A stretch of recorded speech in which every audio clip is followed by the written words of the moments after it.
off you go, starting on couplet 23, I believe. All right, Joel, do you want us to pull up couplet 23, or do you want any particular specimens? What's your pleasure? Okay, 23. Okay, so I don't have any specimens of either Taylori or planatum on hand. Okay, I do. Should I pull out a Taylori? Sure. Okay.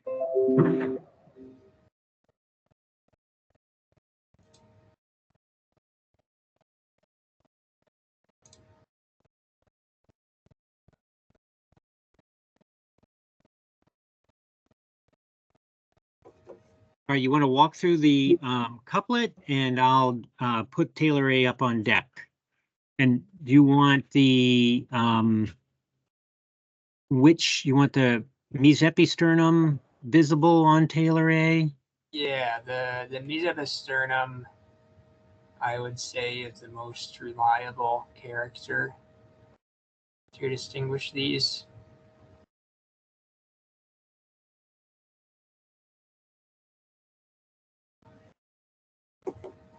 All right, so you want to talk it through while I put them on deck? Okay, so these species are actually extremely similar. I've only seen maybe like one or two specimens that are confidently Taylori. That was when I was in Manitoba and I was working with Jason, and those are specimens that he determined. He had some paratypes there. Those are the only ones that I've seen.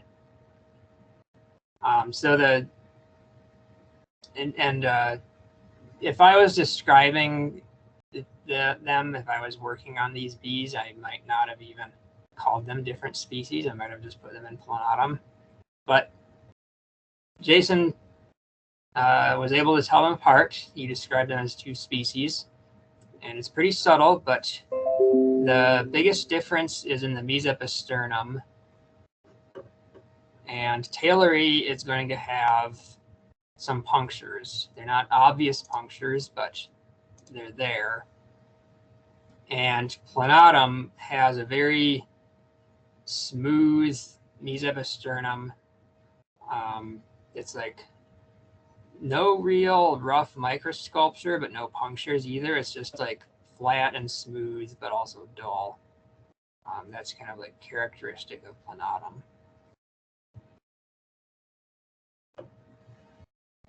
All right, I'm almost ready for you with a Taylori mesepisternum. And then, yep, there's also the metapostnotum. So planatum, the median ridge on the prepodial triangle is longer than the ones to the side, which is pretty typical in Dialictus. Taylori is a bit different, where the median ridge is the same length as the other ones, which is not so typical. This I would call is maybe probably a usually character, just because the prepodium sculpture can vary so much within species in general. Mm-hmm. But, so it might be one of those things where you need a long series to see the difference, because if you have just one specimen, there might be too much individual variation that swamps it out. But another thing to look at is the prepodial triangle, also known as the metapostnotum. And then T2 is also more punctate in Taylori. Okay, so I've got a Taylori from Joan Malam up in Massachusetts there, and you can see the mesepisternum.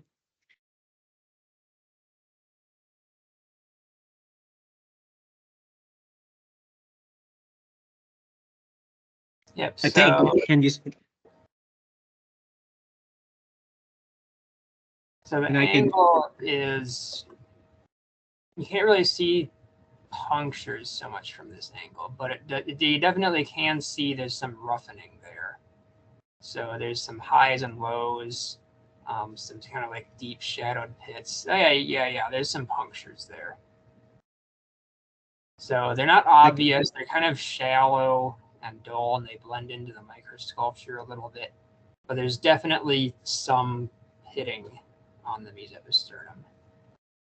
I'm flipping to the other side too. Up there is a darn. I can get another specimen also, but maybe we'll go to the propodial triangle here to take a look while I have this specimen.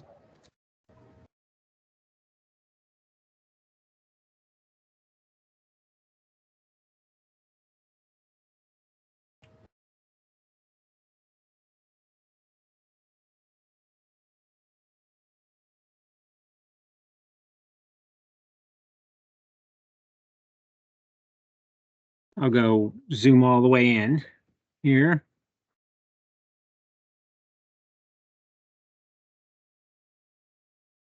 All right. That's a great example of a typical propodium for tailory, where the ridges on the propodial triangle don't go all the way to the edge. Definitely smooth and rounded on the posterior margin, but they're also all about the same length. There's no obvious middle one that's longer than the rest.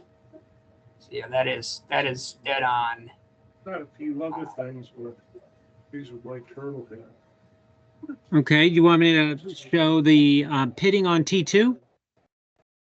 Yeah, that should be visible from here. A lot of reflection right here, but bring it up a little bit. Yeah, you can.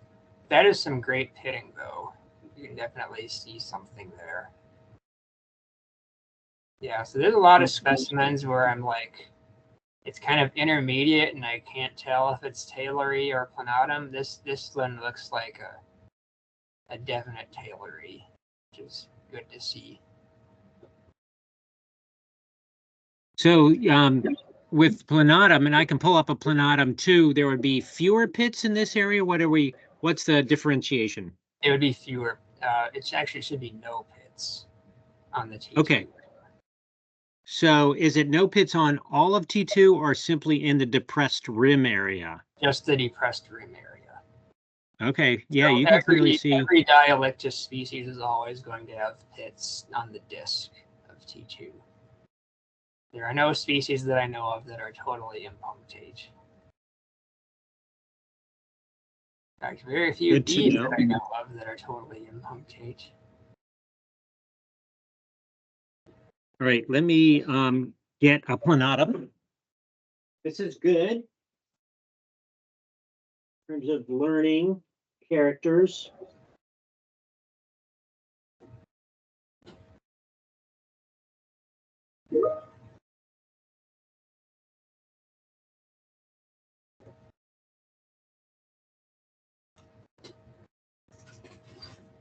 All right, and I'm going to start getting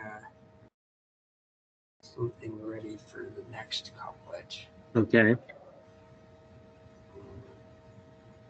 All right, so I'll show the T2 first on this planatum, and hopefully we'll get a comparison of pits because that's fresh in our mind.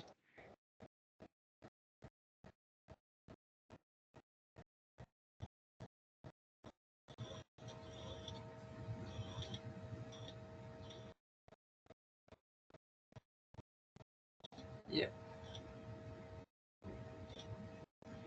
Focus creeps in and out here, but I think you can pretty easily see there's really nothing. Here's all the pits up here, and then seems to be nothing going on down there.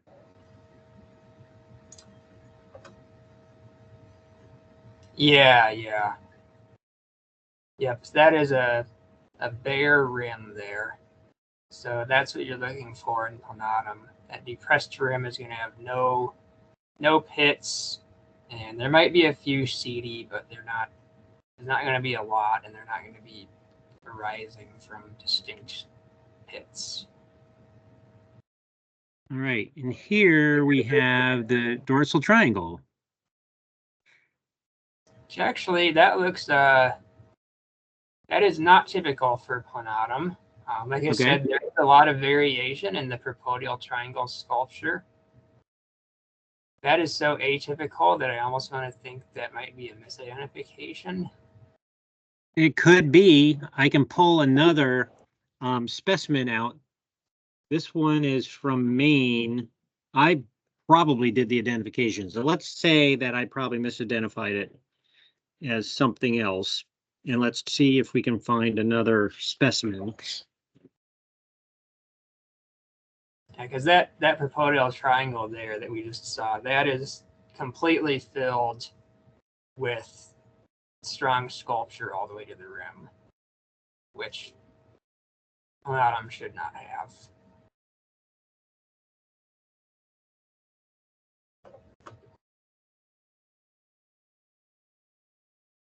Great. It is quite variable, but there are limits to the variation.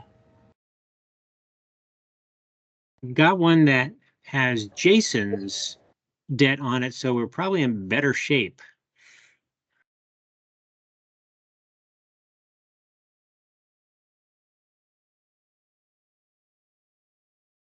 Yeah, that looks more like it. If I can find it in there.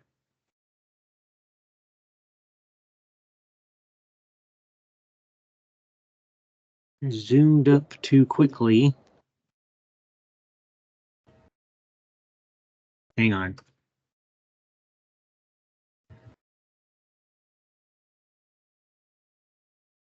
There we go.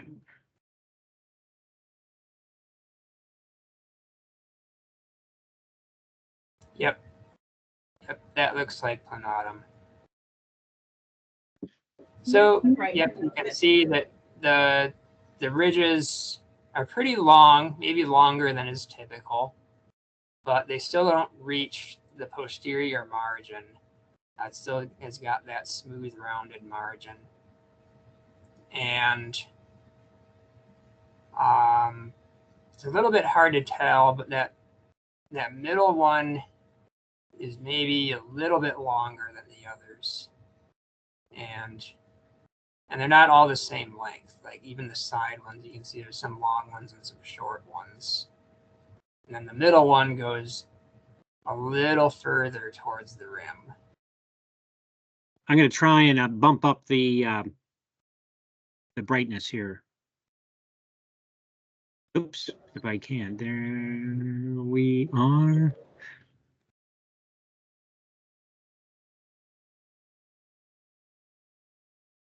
Maybe one step further.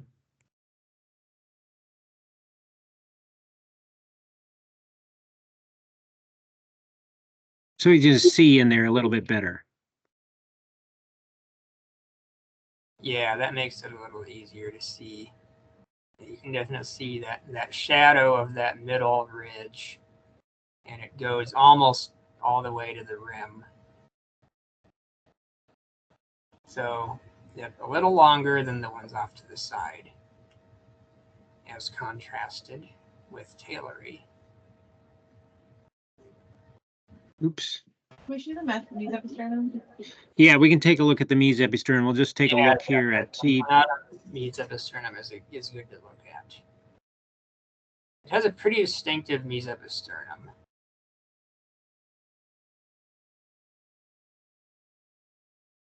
See what the best view on this is. I've got some, oh, that side is good. I'll take the labels off.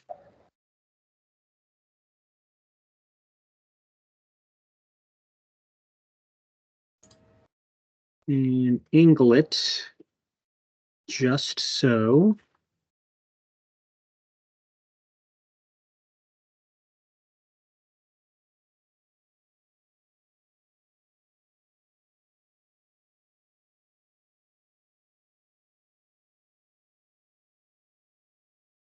Very bright light now, but when we zoom in,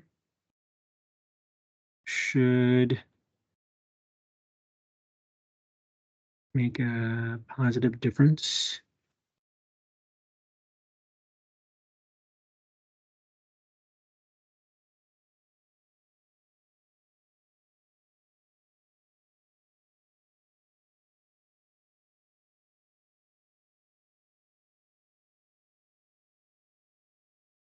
Hairs are kind of in the way, but there is no obvious pitting there. I don't know if it's just the lighting, but it kind of looks to me like there is pitting. I kind of think so. In this area here is might be what you're seeing. I think my impression that that's some surface roughness that's making reticulate cells rather than actual pits, but yeah, it could be. Maybe the light is just too glaring on it. Yeah. But it should be like very smooth, like tessellate or imbricate sculpture, not rugulose, not punctate. Is what you're looking for with planatum. So there's kind of a subset of Viridatum group species that have very smooth, unpitted mesopisternums. There's planatum, peccatum, and absimile, and paradmirandum too. Those four are kind of like the smooth-sided ones. They don't all come out in the same place in the key because they have other differences. Yeah.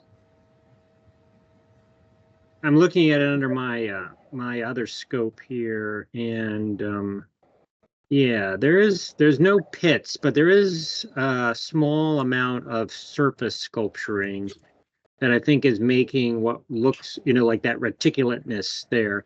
I wouldn't call it smooth though, but I can pull up another specimen that I think also Jason identified here, and we can take a look and do some mesopisternum gazing. The Clare pitting says, on Clare says figure 183 in the 2010 key. Okay. Yeah, okay, so Claire will put it sounds like, and I'll line up the next. Well, I'll look at another specimen, see if we can get an agreement on That's this. what we got. Wait, that's. All right, zoomed too far in, and now not to worry.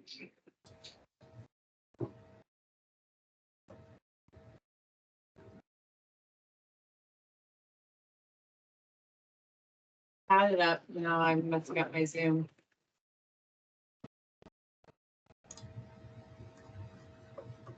Oh, yeah, there's Claire with the figure.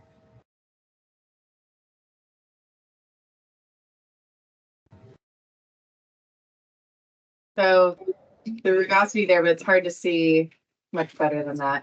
Kind of shadowed in that picture.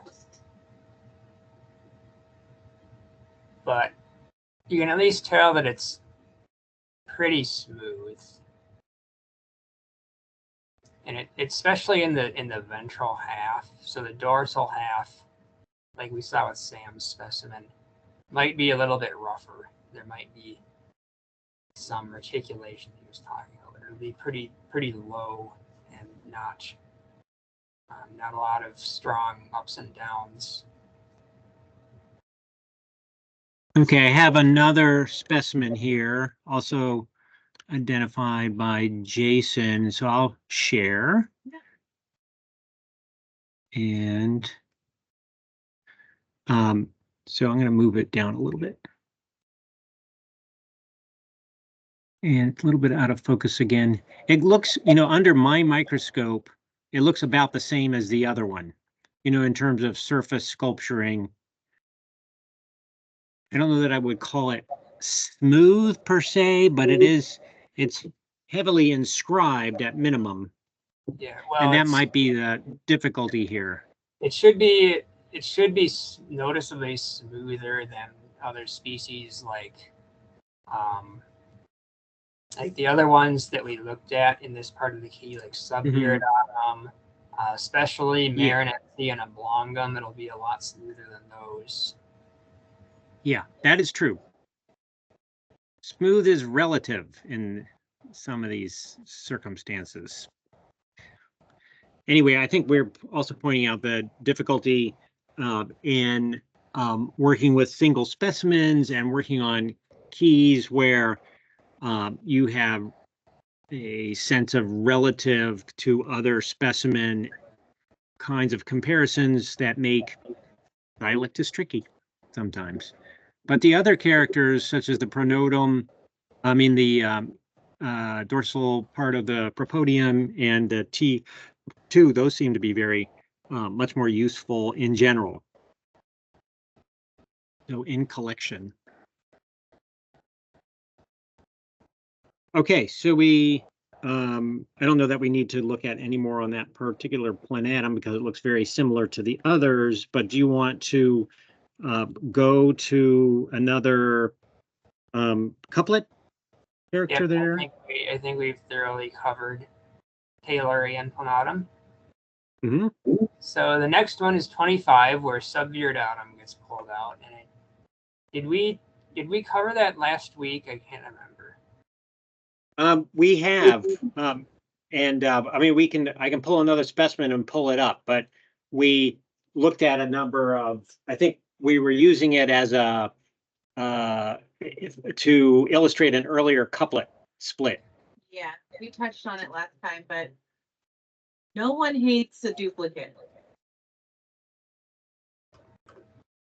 So do you have some subviridatums there? Do you want to talk about them? I don't have any subviridatums. I have Marinense on hand, but we don't have subviridatum in the West. Got it.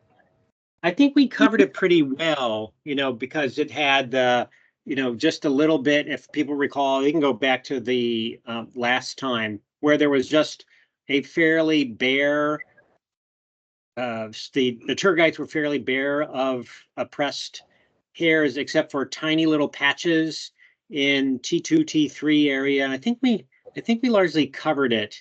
So my notion would be to go to your other species. All right. Yep. So basically, just to quickly rehash. So right here, couplet 24, subviridatum is pulled out based on the scutum being mostly polished. So it's not going to have a lot of microsculpture on it. It'll be mostly shiny, might have some dulling at the edges. But the other two species that go to 25, Marinense and Oblongum, those ones have the mesoscutum mostly dull. So it'll be mostly imbricate is the word in the key. And they're also going to have less tomentum on the tergus. Like subviridatum, we looked at it last week, and it has little bits, not a lot, but little noticeable bits at the corners, basal corners of T2. And the other two species don't have that. They're going to be almost completely bare. And then there's also a little bit of difference in the coloration, which is not a good thing to rely on its own, but in combination, these other species do tend to be bluer than subviridatum, which tends to be a kind of a golden green. Yep. All right. What's the overlap with Marinense and the other species in terms of ranges? So Marinense there's like no overlap, basically, we think, possibly. So Marinense is a Pacific Coast species. It was described from Marin County, California. That's where the name comes from. And it ranges up the Pacific Coast. And the limits get a little bit blurry when you get into Washington, east of the Cascades, and then into British Columbia.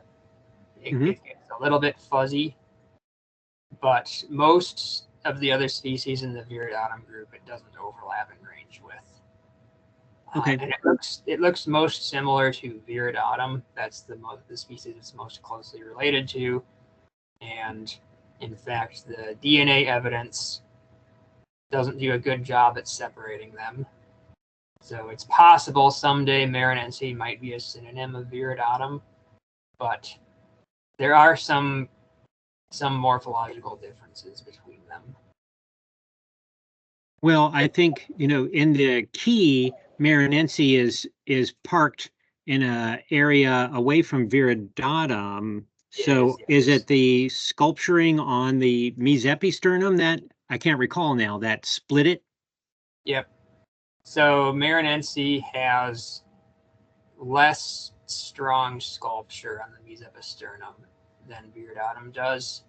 So Viridatum gets pulled out early because it has a really strongly rugose mesepisternum, even on the ventral half.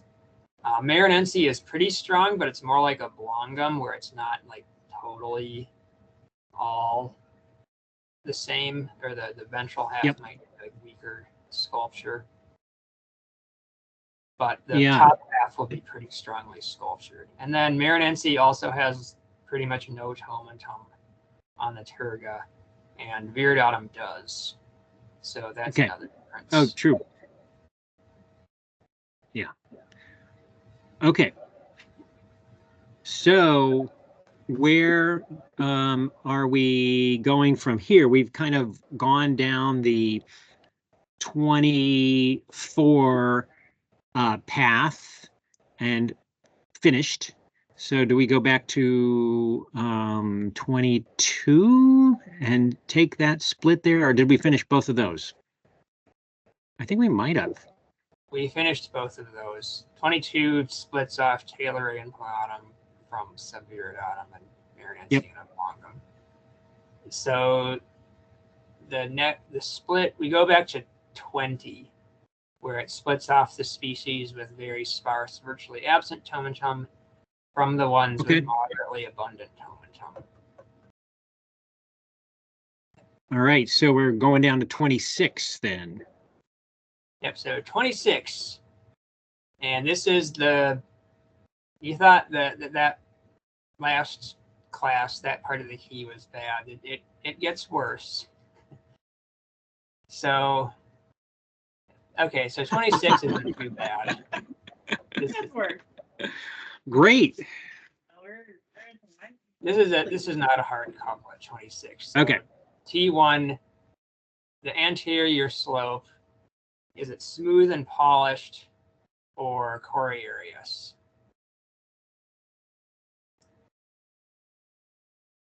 And that splits off.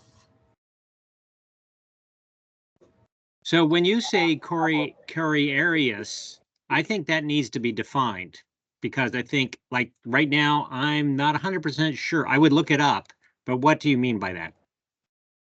So coriarious, it's a type of microsculpture that specifically refers to like a leather-like texture. So it'll have fine cracks in it that are kind of oblong. And so if you look at it from a distance, it looks kind of like horizontally striate, but it'll be like very, very fine cracks type of sculpture. But basically, you can just simplify. There's a lot of surface sculpture terms that are highly technical that you can just simplify in your head to just dull. Coriarious, tessellate, imbricate, all of those at low magnification are just going to look dull. And they're going to look the same. It's only at really high magnification that you really start to be able to tell the difference. And then the opposing state is smooth and polished.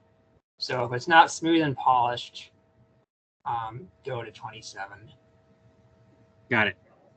I'll just interject here that it would be good to include a couple more words that basically define coriarious without using the word coriarious in that couplet.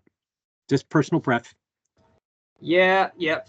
I can see that in hindsight. All right, I'm gonna next version. The next version. Okay, what do you want me to put up? Let's see if you have any Hitchensai or Weemsai on hand. Those will be what we're going to look at next, and those will be a good example of the dull T1. I'm going to see if I can get a shiny T1 set up here in contrast.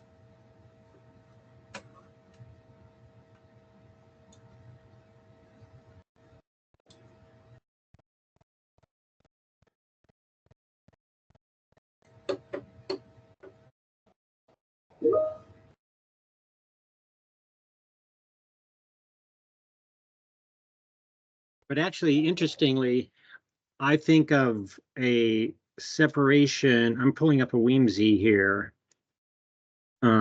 As I'm trying to get its thing, that it is pretty smooth, not very tessellate. I think of Hitchensi having tessellations, but Weemsy having relatively few.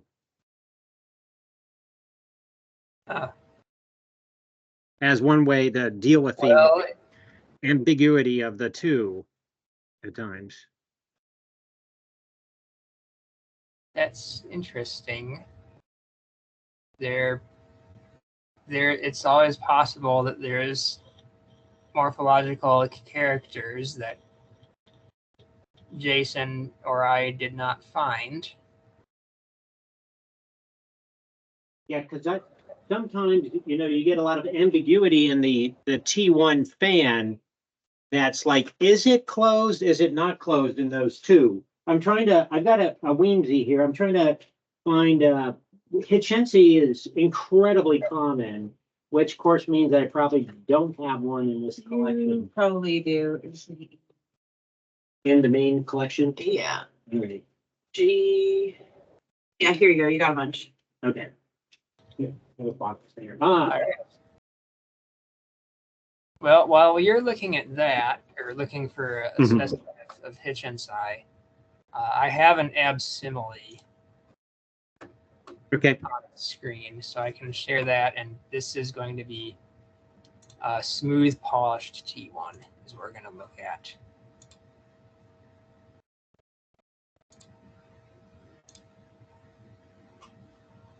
All right, so this is Lasioglossum absimile, and we're looking down at the metazoma. So this is the anterior face of T1. It slopes down, and here's the fan. The possibly not a carinarial fan, but most call it the carinarial fan.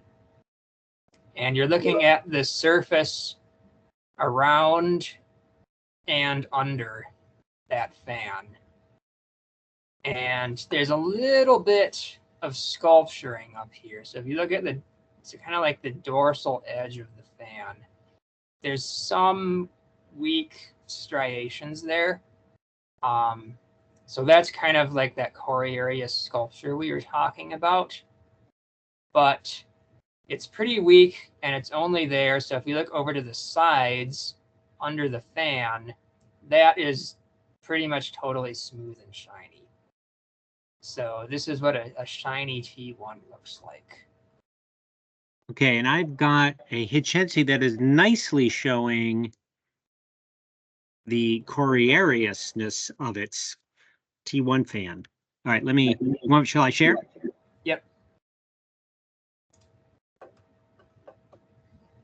got the light on really bright here just to pick up things, but you can see away from the glare on either side quite a bit of the fingerprinting, coriaciousness, tessellation, microsculpture, reptilian, imbricate, many names describe that area. I still have to say that a lot of times that is actually difficult to see because this upper part here tends to be very low to maybe no tessellations. And I know that you guys often use a very diffuse light, which works great, and that often a more normal microscope light often doesn't show this microstructure very well, but I think of it as underneath this whole T1 fan, which is complete. I'm going to jack the lighting down here as where the tessellation is, and now then I'll put a Weemsy on, and that's basically I believe the main way to tell the two apart. It has very little, but we'll check it out. So let me bring this back down to a reasonable level. It's basically saying though. I'll play with the lights. Let me bring the magnification of the picture up. And I don't know if the lights are gonna make that much difference here. It's mostly the ring light that's showing up. But do you see that, Joel? The tessellations there pretty well. Yep, Around that here. is an excellent view of that sculpture. And fingerprinting is a good way to put it, and to use that term. So it looks a lot like somebody put like a greasy fingerprint on it. All right. And you can't see the fan because of the if we want to get into the Weemsy versus Hitchensi part of this. So this fan is complete, but it's hard to see in the glare area there, but it's pretty strongly so. And I don't know about your area, Joel, but this is a super common species and shows up even in very disturbed sites, and it's one of our largest specimen number collection. Yep, Hitchensi is pretty common. So, and I will go ahead. Yep, and the next couplet, if we go on to 27, that one actually is the one that pulls out Hitchensi and Weemsii. So you might want to hang on to that Hitchensi specimen so we can take a look at that distal margin of the Clapius. Yep. Well, I've got a, I'm going to put up a Weemsii, but and show it's got the same clipial margin thing going on here, but because I've swapped out, I'm so fast.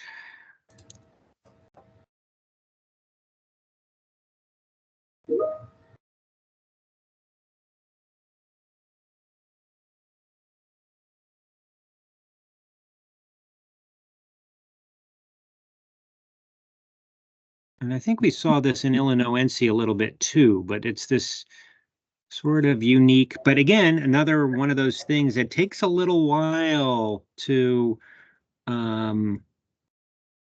get accustomed to. So, Joel, do you want to, talk through it there? This is a pretty distinctive character, but like Sam says, it does take some practice to see it, and depending on how the specimen is positioned, it can be easier or harder to see as well. Like if you want, in order to see it really well, you want to have a contrasting background. So if the mandibles are closed, like on this specimen, or like kind of like slightly open so that the mandibles are right behind the margin of the Clapius, it's a lot harder to see. Because you're kind of seeing like the outline of the mandible behind it right here. And it kind of there's the mandible. And there's the rim, actual rim of the margin, and then little teeth. What do you call those projections? Do you call them teeth at the edges? So in the red-tailed paper, I called them avicolateral denticles. Yeah, basically teeth. That's I'm going to try and move it to a slightly different position here. So yeah, this is until Jason started working on this group, no one really used this character, and also no one identified these species because both, I believe, are new. They have new names. Oh, do they? Were they? Hitchensi is a new name. Yeah. Weem's eye is not a new species. That was actually described by Mitchell. But yeah, Okay. it was misidentified a lot prior to Jason's work, because no Yep. one knew about this Clypeus character. And then Hitchensai kind of has a long sordid history of homonyms. So people would name it something and then find out there was already a species named that, so they had to change the name. Yeah. Happened twice.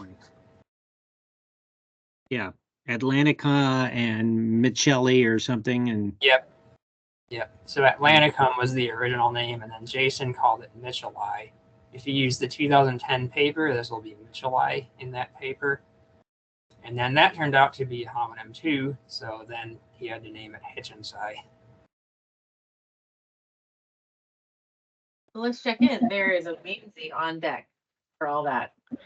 yeah, so I'm bringing the Weemsy character, which would be the open aconarial fan, which I think you can actually see here.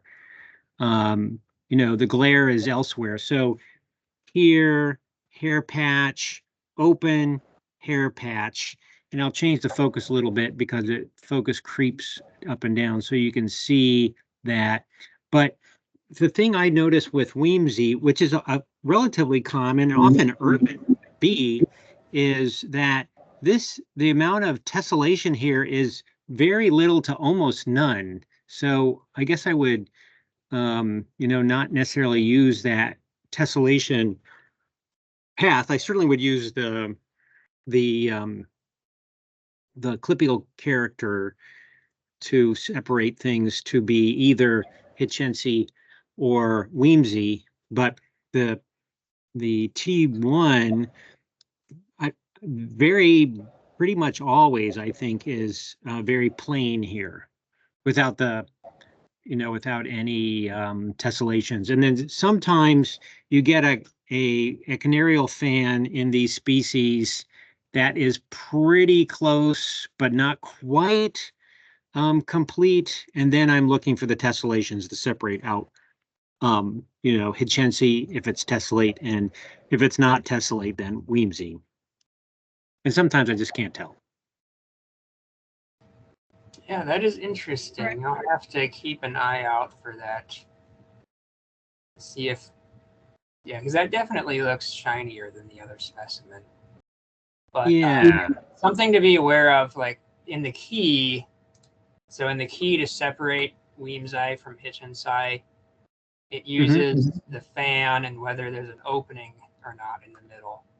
And that character usually works, but there's a lot of specimens where it would be like just barely open, and it's really hard to tell one way or the other which species it is. Yeah.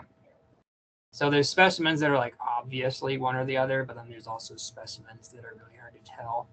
So we don't know it. I don't know yet if this difference in the sculpture is one of those characters or if that could be a more obvious one. I have to look at that more. Yeah, I mean there's no shame in calling it Hitchensai / Weemsy. Yep, no shame in that. Okay, anything else to see here, or do you want another specimen on deck, or what's your preference here?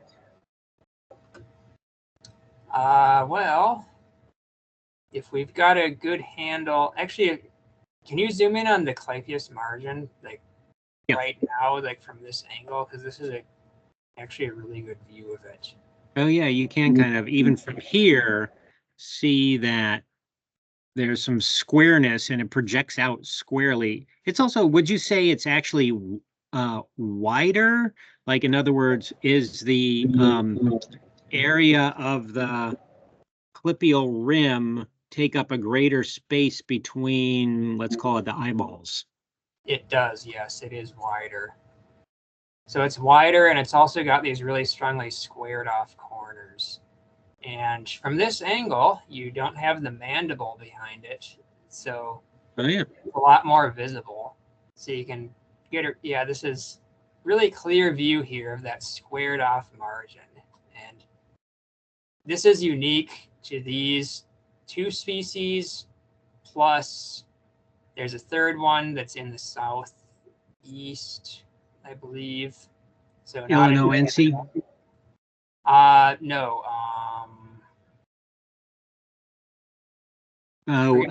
It's yeah, it's I know what you're talking about. It's very far southeast. Although I think Illinois has this. Yes, but, Illinois does have this. This is another one. But Illinois also has those weird cocks and the weird. Yeah. It's just weird in general.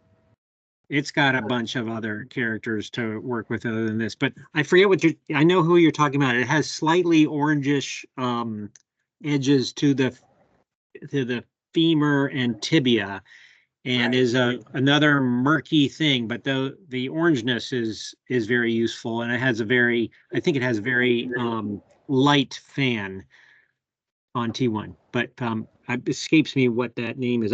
We don't have it in Maryland. I only really see it once we get to the southern coastal plain area, sandy areas of the deep south and Florida.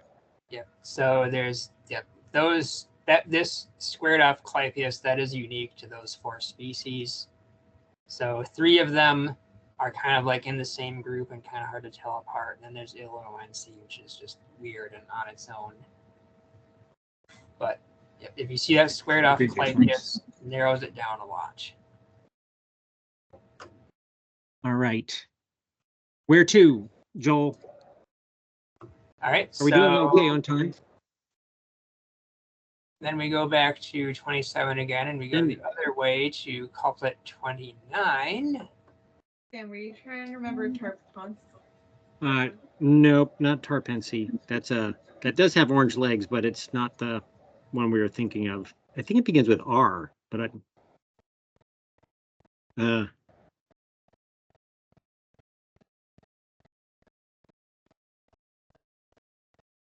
sorry, did you say you wanted a specimen, Joel, pulled?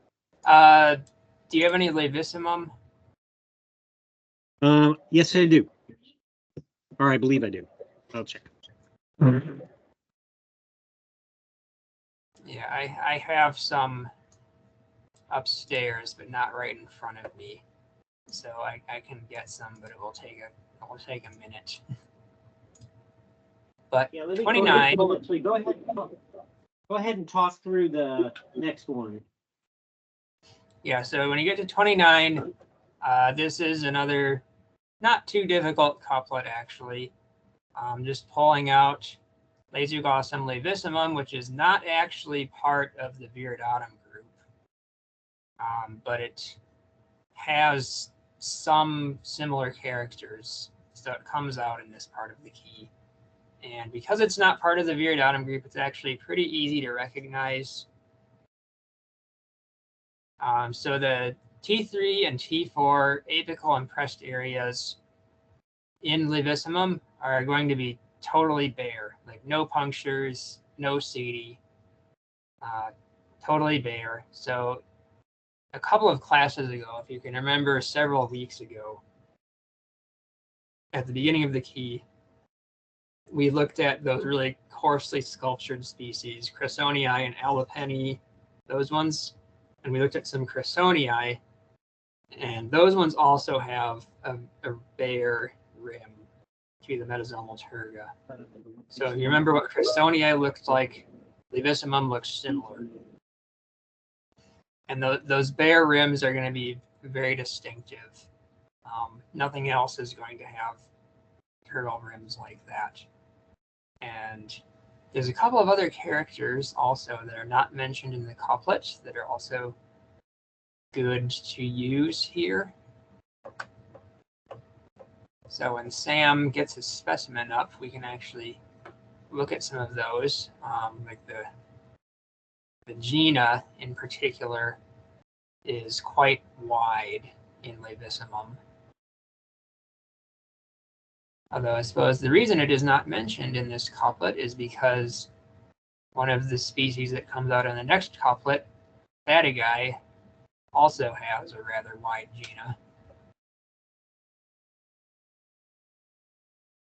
So it won't separate. I may be I'm looking through these last two things. I may be striking out on Levissimum here. Oh, wait a minute.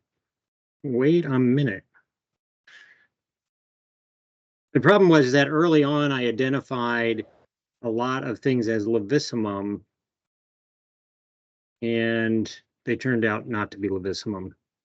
Huh. So I think I'm in that category because it's much more of a northern species. And so when I was keying things out, I was largely doing that in the area. Actually, I might, come to think of it, I might have some just in my office next door. So I think, Oh, I think I've got one now. grab those quickly. Okay. All right. And I think I've got one. I'll put mine up on deck and we'll just do a comparison.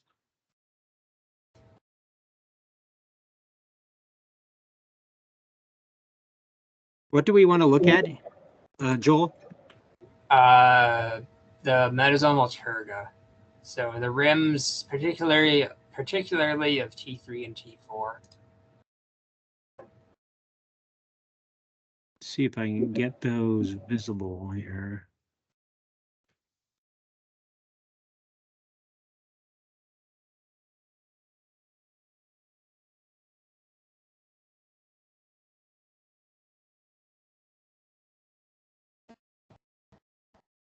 Actually, you can see another character pretty well from this angle. Okay. So I mentioned the gena on Levissimum and how the gena is quite broad. And this is actually an excellent view of it. So if you compare the width of the gena to the width of the compound eye, you can see here that the gena is significantly broader than the eye in lateral view. So it has kind of a fat head, Levissimum does. And that is, there's a couple of other species that have wide heads like that. So it's not unique, but it is uncommon. So if you see that, it can narrow down the IDs quite a bit. I'm going to pull the wings back so we get a better access to the tergites here. My little pin magic.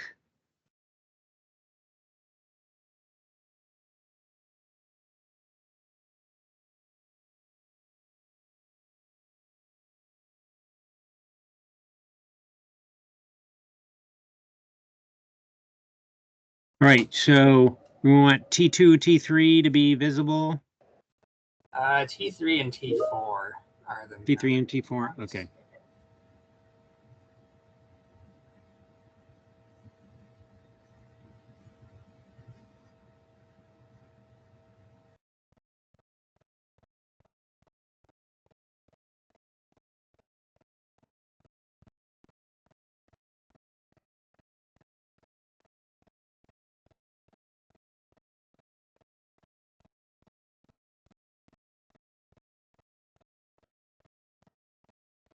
All right. Oops. So there's T4. Maybe I'll take it down a notch. Zoom out just a little bit. Yep. So there's kind of some long overhanging seedy. So there's kind of like a bit of a lip between the disc and the depressed rim, and there's kind of long seedy that arise on that lip, and they kind of hang over the rim. So it doesn't look totally bare, but if you look under those seedy, there should be like nothing, basically nothing on the rim, not the actual rim of the segment. So T3 and T4. Yep. Looks like there might be a bit of something, maybe it's dust on the rim here. And there's a few sparse seedy at the very edges, but it's almost completely bare of any punctures or any really obvious pubescence, any hair. So here's T4, which normally is where if you have a specimen, this is where usually you get your most oppressed hairs. And then we'll shift it to T3.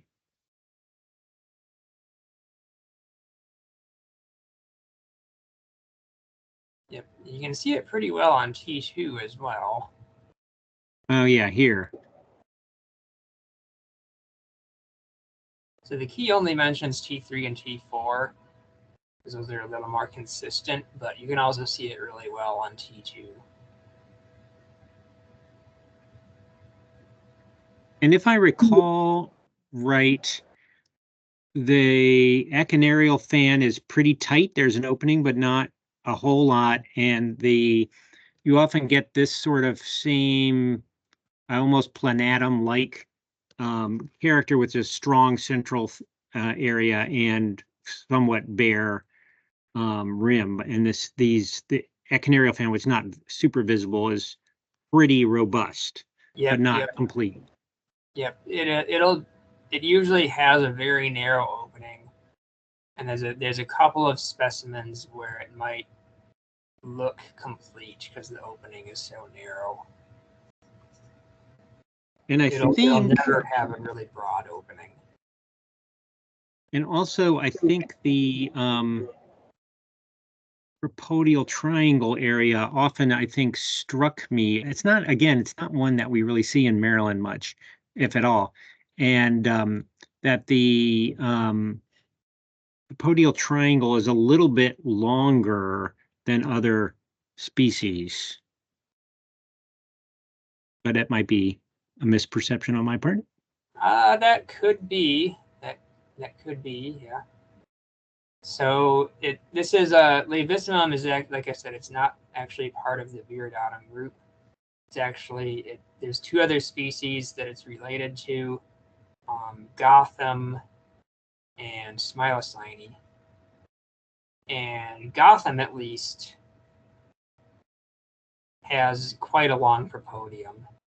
So yeah, it makes sense for Laevissimum to have one too. Yep, so there's that fan with the very narrow opening. It's even narrower in Gotham, but similar. Yep, and you can also see that the sculpture again here is pretty dull on the surface under and around the fan. And then there's one other characteristic. If you look at the posterior face of the propodium, the lateral carina on the propodium reaches the dorsal surface. So it'll have a long lateral carina that kind of separates the posterior face from the lateral face. So kind of like we saw in Cressonii and Alipeni, that group, it has kind of a similar carina to those species. And I think, yeah, the reason it doesn't key out with them is because it's more smoothly sculptured. I don't know that we can see that really well here, but you can kind of see that. I mean, if you use your imagination, that it's running up pretty high. So Joel, could you repeat that again? There's a question in the chat. Oh, so there's the lateral carina on the propodium. So the carina that separates the posterior surface from the lateral surface. That will be quite long. It will go from the bottom all the way to the top margin of the propodium. So it'll be kind of a sharp edge between the rear face and the side of the propodium. And you can't really see it super well here. Yeah, you I can't think see it super well, but if you look at the left side here, you can't really see the carina, but you can see that there's sort of a sharp edge there. There's a difference in lighting.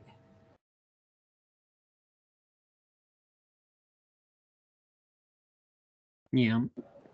The most obvious thing with Laevissimum is those bare rims of the metazomal turga. There's not a lot of species that have rims like that. And even Gotham has a few pits in that rim area. So this the Abyssumum is very common in the north, especially out here in Washington where I am. It's a very common species. So if you're in the Pacific Northwest, be on the lookout for this one. Look for those bare rims of the metasomal terga. And especially out in the west, you don't have any Gotham to get it confused with, so it's extra easy. Gotham, I think of as a very strongly associated with woodlands. What's your impression of Levissimum? So here you might see that maybe. Yeah, it does seem to be associated with woodlands. So in Washington, we get it in we get it in the Palouse Prairie, and then also in the mountains and the west side, the coast, but not in the desert, not in the scablands. Got it. We might be out of time here. So we wrapped up through couplet 29. And we've done well, yeah. What do we do now, Joel? So from there, we would move on to see Paradmirandum, also Fatigae, but Fatigae is quite rare and it's kind of tricky, but at least we should look at Paradmirandum because that one is common. And then we have a few more couplets where we would deal with Absimile, Picatum, Ephialtum, Sagax. Ephialtum, yeah. Okay. Fantastic. I took notes. And it would be the Versatum, Admirandum, Ephialtum couplet, which I think we've gone over before. And then after that, then that would cover the Viridatum group.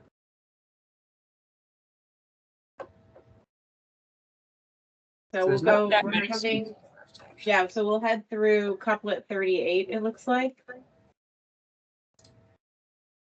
Yeah. And that's when we'll leave off, when we'll take an intermission to work on something else and then come back. And what would we have to wrap up after that? I'm looking through.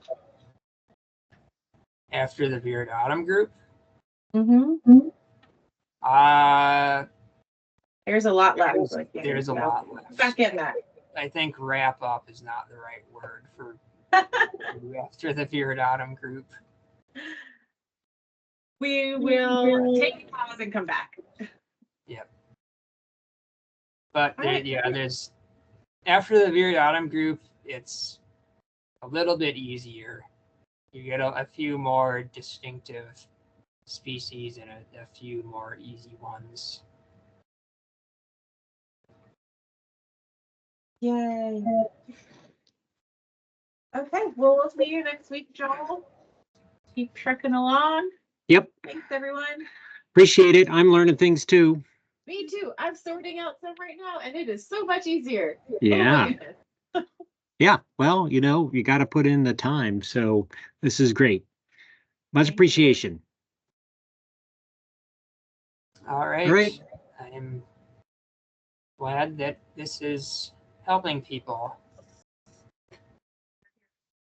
Yeah. Well, I think everyone bogs down in their own personal way within Dialictus identifications.